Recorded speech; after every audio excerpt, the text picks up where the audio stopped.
नमस्कार साथियों, भारत पर ये आरोप लग रहा है कि भारत अपने पड़ोसियों को डराता धमकाता रहता है। तो मैं एक बात पूछ रहा हूँ कि भारत यदि डराता धमकाता ना, तो ये पड़ोसी इतने नाटक ही नहीं करते। आए दिन कौन भारत के खिलाफ क्या बयान दे रहा, कौन क्या दे रहा। क्योंकि हाल ही में ना एस जयशंकर से पूछा गया था, एक दिल्ली में एक पुस्तकालय उनका इनोग्रेट करने गए थे, मतलब उद्घाटन करने गए थे।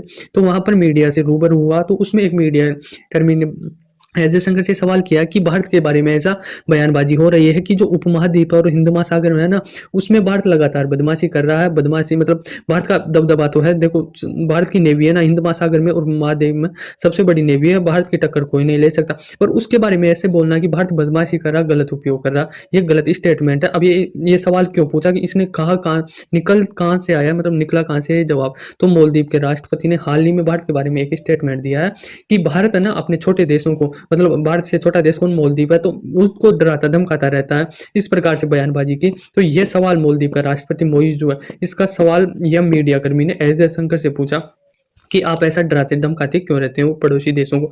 अब देखो, भारत है ना, मतलब छोटी वो लेता है। एस जयशंकर ने बोला कि यदि हम डराते धमकाते हैं तो मतलब 4.5 बिलियन डॉलर की सहायता प्रदान कैसे करते हैं, क्योंकि हाल ही में हमने ये सहायता पैकेज भेजा वहाँ पे। तो यदि हम बदमाश होते हैं, डराते धमकाते, तो ऐसा काम हम कभी नहीं करते हैं। दूसरी चीज यह है कि यदि हम इतने ही बदमाश होते ना, वैक्सीन थी इतनी, भारत की इतनी पॉपुलेशन थी, फिर भी हमने हमारी सहायता करके दुनिया को वैक्सीन प्रोवाइड की, ताकि दुनिया इस जो भी महामारी फैल रही है उससे अब पार पा सके। क्योंकि दुनिया में सारी प्रॉब्लम थी, भारत में इतनी जनसंख्या होने के बाद कई देश तो इतने डेवलप थे फिर भी अपनी वैक्सीन नहीं कर पाए थे। और दुनिया इस चीज़ से हैरान भी है कि भारत इतनी बड़ी जनसंख्या की वैक्सीनेट कैसे कर पाई है। हम तो छोटी सी जनसंख्या, पैसे की कोई कमी नहीं है, फिर भी हम वैक्सीनेट नहीं कर पाए। तो वो चीज़ बाहर की बाद की बात है।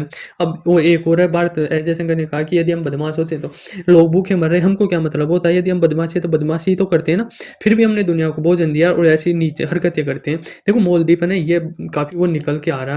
इसके पीछे ना हाथ चाइना का, चाइना इसे वो करता है। पर तू बोल भारत के बारे में, मैं बैठा हूँ, भारत तुम्हारा कुछ नहीं कर सकता। वैसे भी भारत करेगा नहीं कुछ भी, वैसा युद्ध विद्ध की ऐसी करेगा नहीं, क्योंकि इसकी हालत पहले ही खराब है और हो चुकी है।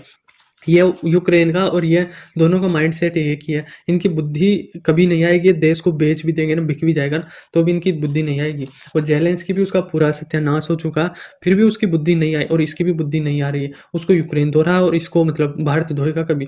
पर वो यूक्रेन अमेरिका के पीछे, नाटो के पीछे फुदक रहा, ये चाइना के पीछे फुदक रहा। तो फुदकने दो, क्योंकि भारत है ना, क्या होता पहले क्या होता था कि भारत के बारे में कोई भी कमेंट कर जाता था। भारत से छोटे देश भी, मतलब छोटे छोटे देश भी कमेंट कर जाते हैं, भारत ऐसा है, भारत वैसा है, कोई भी। पर आज क्या होता है कि भारत जो भी कमेंट करता है उसको मतलब ईंट का जवाब पत्थर से देता। कि पहले क्या होता था कि भारत जो भी वर्ल्ड के लिए अच्छा काम करता था तो मतलब नेकी कर दरिया में डाल का काम करता था, मतलब अच्छा काम किया दुनिया को बताता नहीं था। बाकी काम बहुत अच्छे करता था भारत, पर दुनिया उसको तोड़ मरोड़ देती थी, और जो अच्छा काम किया ना उसको ही तोड़ मरोड़ के दुनिया के सामने बुरा पेश करती थी कि भारत इतना बुरा है, भारत ने ये काम किया है।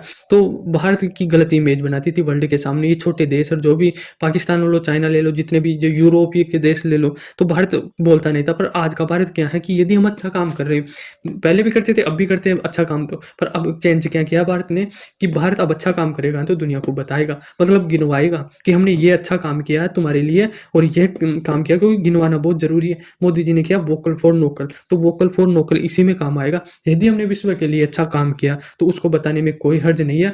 यदि पार्टी प्रचार करती है ना, आप प्रचारों में देखा होगा कि 5 साल में जो भी काम करते हैं तो लास्ट में वो सरकार गिनाती है कि हमने ये काम अच्छा करके दिया।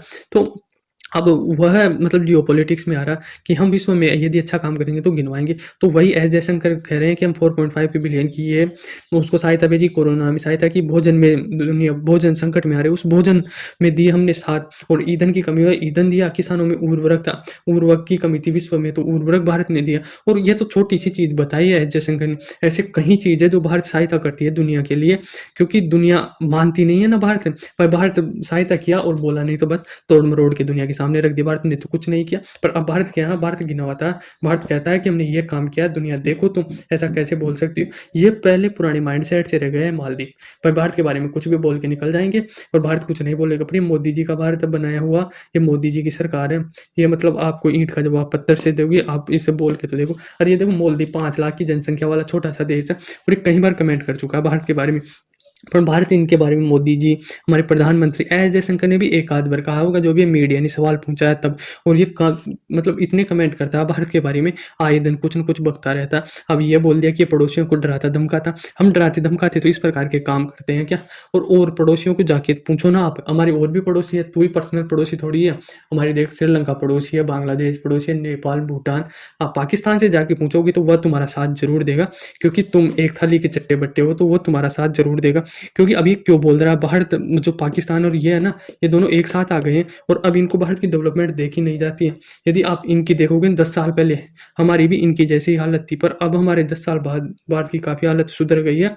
हमारी जीडीपी ही इनसे मतलब अलग हो, कहीं गुना ज़्यादा है। तो हमारी जो रोड है और ये पड़ोसियों की देखे ना, तो ज़मीन आसमान का अंतर है, क्योंकि भारत का इंफ्रास्ट्रक्चर सुधर गया।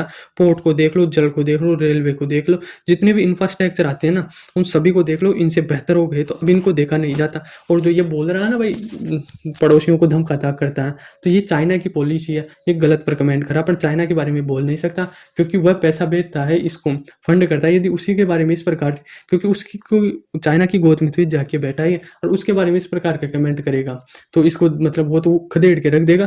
क्योंकि भारत एक ऐसा, भारत की पॉलिसी में होनी चाहिए कि जो भी भारत पे कमेंट करे उसको खदेड़ के रख दो, तो किसी की मत सुनो। नेकी बाढ़ में गई है, नेकी कर दरिया में डाल। क्योंकि भारत ऐसा सुन नहीं सकता, अब काफ़ी काबिल हो चुका है, भारत झुक के नहीं रहेगा। इसके साथ ही बॉलीवुड का जो अमिताभ बच्चन है, उसने भी सामने आ गया कि अब भारत ऐसा नहीं सुनेगा। और भारत जो एस जयशंकर ने कहा, उसकी सराहना की कि ये बदलता भारत है, विकसित भारत है। आप इसके बारे में ऐसा नहीं बोल सकते, और बॉलीवुड को भी सामने आना चाहिए। अमिताभ बच्चन आए, उसके साथ साथ कहीं बॉलीवुड को आना चाहिए, कई स्टार को आना चाहिए, कि अगर देश की गरिमा को कोई नुकसान पहुंचा रहा है तो उसकी मतलब डिफेंस में आना चाहिए बॉलीवुड को। क्योंकि बॉलीवुड है ना, समाज का आईना होता है। ये कहा जाता है कि समाज जो बॉलीवुड में देखता है ना, सिनेमा में देखता है, वह कहीं ना कहीं समाज एक्सेप्ट कर लेती है। तो कहीं न कहीं देशभक्ति की जगाने के लिए भारतीयों को इन बॉलीवुड स्टारों को सामने आना चाहिए, और ये आ भी रहे हैं। अभी मालदीव बॉयकॉट हुआ था, तो उनमें सारे बॉलीवुड हमारे साथ निकल के आए थे। तो ये काफ़ी अच्छा है। और ये तो बोलते रहते हैं, क्योंकि ये चाइना के बारे में बोल रहे थे, गलती से भारत का नाम ले लिया, क्योंकि चाइना की पॉलिसी है सारी। आई होप आपको समझ में आया होगा। धन्यवाद।